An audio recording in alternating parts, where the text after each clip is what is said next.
Não, eu acho que realmente, assim, a gente olha sempre, justamente, né? Tem que ter um olhar bem crítico para entender se realmente é uma oportunidade ou se tem algum ponto de alerta ali. Então, existem diversos fundos que justamente começaram a negociar com desconto porque perderam seus fundamentos, né? Então, isso também é um dos principais fatores que a gente analisa, né? Até complementando aqui o que você falou antes, Carlos. Porque quando a gente está analisando um fundo, a gente tem que entender a capacidade desse portfólio em gerar renda no futuro, que foi muito bem o que você disse. E aí a gente olha como que tá, né, esses edifícios ou esses imóveis, né? E as localizações onde eles estão. E aí, dentro disso, claro, né, que a gente entende, poxa, é um ponto de alerta, é um inquilino só, e esse inquilino saiu, não sinalizou, e é um lugar muito difícil, é um edifício que não cabe para a região, entre outras coisas. Acho que seria um motivo justificável para estar negociando com desconto e dificilmente, né, até que ele consiga repor esse inquilino, enfim, ele consiga retomar a esses patamares, né, que seriam aí os justos, né, o valor patrimonial, eu diria. Às vezes até supera um valor patrimonial, né, com essa capacidade de gerar esse fluxo.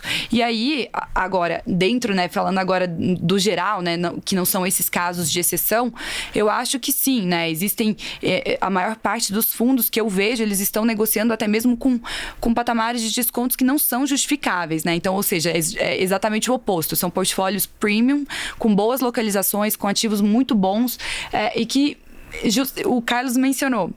O custo de reposição está muito acima, dificilmente você tem espaços nessas localizações, nessas regiões, e mesmo assim, se você for ali, pessoa, né, digamos, se fosse ali comprar o imóvel diretamente, você não consegue comprar pelo preço que ele está negociando dentro do fundo imobiliário, né, o preço do metro quadrado. Então, nesse sentido, eu entendo que existem sim muitas oportunidades, e aí, comentando um pouco do ponto que o Thiago mencionou, até falando sobre esses riscos relacionados à própria pandemia, eu acho que existem sim algumas percepções, né? A gente viu em alguns momentos as pessoas com até insegurança em relação aos shoppings, né, ao fluxo de circulação das pessoas com essa retomada. A gente viu muitas pessoas questionando, né, se haveria essa retomada ao escritório, né? Então, quantas vezes eu já participei de várias lives até com o Carlos, assim, o quanto a gente é questionado sobre isso. Então, eu acho, assim, particularmente que talvez nesse momento eu sinto, assim, enquanto analista, né, e a percepção macro,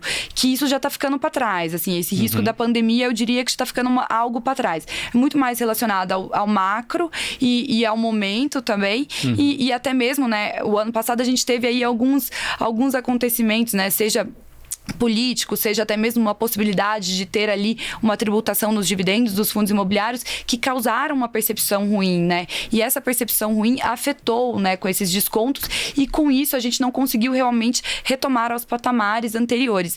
E por isso, até eu acho que hoje está muito mais associado, no meu ponto de vista, com essa questão mais macro do que efetivamente um risco relacionado à pandemia. Porque hoje eu acho que já está ficando essa questão da circulação, essa questão das vacinas e o vírus talvez já está mudando a nossa própria percepção em relação a isso. As pessoas, elas querem ter o convívio, né? Sim. Eu falo por experiência própria, né? Eu adoro ir ao escritório, assim, eu sinto falta de que houve uma mistura das duas coisas, né? A pandemia se encerrou, obviamente o macro se deteriorou, então talvez os FIIs não reagiram a tempo, né? Dessa percepção ficar um pouco para trás, né? Tem essa percepção, né? A gente está falando aqui de renda variável, né? Infelizmente, ela conta muito com a percepção, né? Então, se a gente fosse, como eu comentei anteriormente, se a gente fosse comprar esse ativo diretamente, esse imóvel, a gente não pagaria esse preço, inclusive pelo ponto que o próprio Carlos falou. O custo de reposição, por si só, já é muito mais elevado. Então, acho que dificilmente, né, esse impacto da percepção, ele também é significativo, dado que é renda variável. E aí, Carlos, fica à vontade para não, assim, eu acho que é muito, de novo, volta para o mercado do dividendo. O dividendo tá baixo, eu não vou comprar, assim. E aí, o interessante, assim, fundo imobiliário é sempre bom lembrar. Ele é um veículo fechado, muito pouco alavancado, a grande maioria deles não é. Então é difícil um fundo quebrar, só se o ativo não valer mais nada, que é meio difícil, assim. E como ele não tem alavancagem, ele até pode reduzir dividendo, mas ele não quebra, porque ele não tem dívida e tal. A gente começou a ter um pouquinho mais de alavancagem na indústria, mas ela é muito pequena quando você olha o todo, assim. E aí você vai olhando transações no mercado privado, que são investidores internacionais comprando coisas de qualidade, em preços mais do que o dobro do que está listado na bolsa. Você fala, por que ele não compra na bolsa? Porque é difícil ele ir lá e conseguir comprar. Às vezes tem uma briga com minoritários e tudo mais. Muito parecido quando você tem querendo comprar ações de uma empresa listada também. E a gente acho que pode falar aqui um pouquinho depois, mas é mais difícil comprar lá. Então alguém senta na mesa, chega no preço, negocia a transação e acontece. Então, acho que de novo as pessoas estão olhando para yield. Eu estou olhando o CDI alto, o yield está baixo, então está ruim. Eu acho que escritório, a gente fala com muito investidor, ainda tem alguém que ainda duvida. Assim, ele olha para mim e fala, eu acho que não vai voltar. Eu acho que não volta para tudo, tá? Você fala assim, volta onde é bom, volta no escritório bom, na localização boa. Eu acho que tem localizações que micaram. Só se o mercado ficar explosivo. Porque quando fica espetacular, tudo é bom. Porque aí onde eu tiver, eu preciso crescer, preciso botar gente, eu vou para qualquer lugar. O que seriam localizações que micaram, assim, trazendo para nossa realidade? Eu acho que mais distantes, assim, fora dos grandes centros, assim. Então, quando você olha hoje, eu vejo Chácara Santo Antônio, que era uma região que você tem prédios mais antigos, mais distantes. Quem tá roubando? O pessoal da Chucrizaidan rouba dessa região. Entendi. E em torno, assim. Então, o cara às vezes tá lá em Santana. E você fala, mas quantas empresas grandes estão lá? Não estão. E aí, daqui a pouco aparece alguém da Casa Verde e vem para cá. E aí, tem uma discussão de Alphaville, que é uma região que tem muita empresa. A gente tá vendo o movimento de voltar. Empresas no ABC... que na verdade o escritório não era tão importante, porque o core business dela não era o serviço, sei lá, vender um produto e a área administrativa ficava em qualquer lugar.